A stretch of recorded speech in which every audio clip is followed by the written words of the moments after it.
watched like a zillion videos on YouTube how to do this, and one says to wiggle the light out, and nothing worked the way the people described. So we decided to take the bike apart, part by part, to see where we could reach that point of flexibility to get the light out without damaging anything.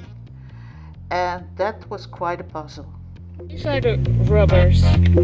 You can see the squeezy, and that's why the light is moving so much while driving.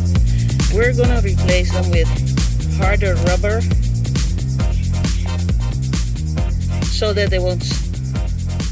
you don't have this vibration. This causes vibration, this flexibility, and hopefully that works. Thingies together with these to create the right distance, and then we hope it's fixed and it will not go up and down and all over the place anymore. But every time you take off a part, you find more screws and screws and screws. So it's a solid bike, that's for sure, but that is a stupid system. So we finally have the headlight unit out, and we are replacing the soft rubber that was on the bike with the harder material and the metal plates. And as you can see, there's hardly any movement anymore, and this was very flexible before. So I think this is really an improvement. We put the headlight unit back. You actually need 3 hands to do that. I mean, one person has to pull back the gray and black area to really click it in without breaking. But as you can see, there's hardly any movement. It's just normal movement every headlight of a motorbike has. And here you can see the problem part. If they would have made that out of metal, we wouldn't have this problem at all. So it's really a stupid system. After this came the challenge of putting back together the big jigsaw that's called BMW G310GS. I mean, I've never seen so many bolts and nuts to assemble a bike. So I give you a tip. Before you reassemble the next part that you took off, make sure you did not forget any bolts, anything, any points of fixation. It happened to us, so we had to take the big bulky thing that's over the gasoline tank off for 2 times, well actually 3, because in the end we thought it didn't fit very well.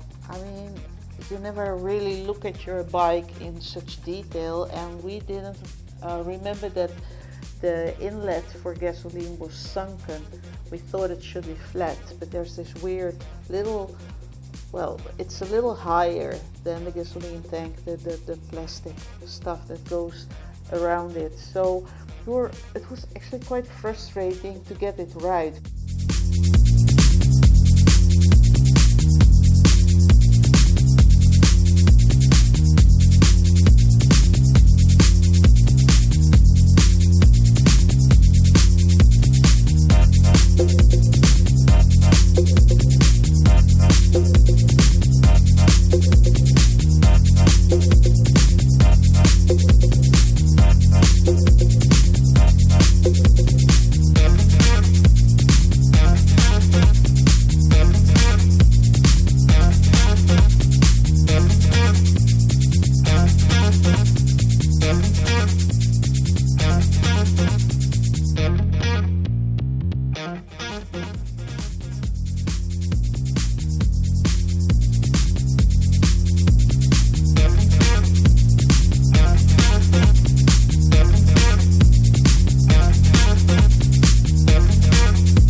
Then it started to rain, really. I mean, not just rain, it started to pour with rain.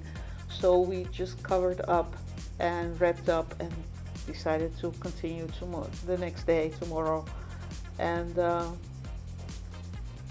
to finish the bike. But I'm happy with it. It's fixed, it's finished, and it works like a charm.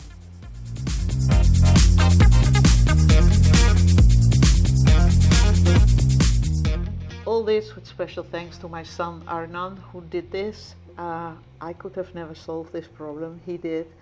So I want to say thank you for watching. If you have any questions, ask them in the comments below. We will answer them as soon as possible, and subscribe to the channel. We are preparing for a great road trip through Mexico. Bye bye.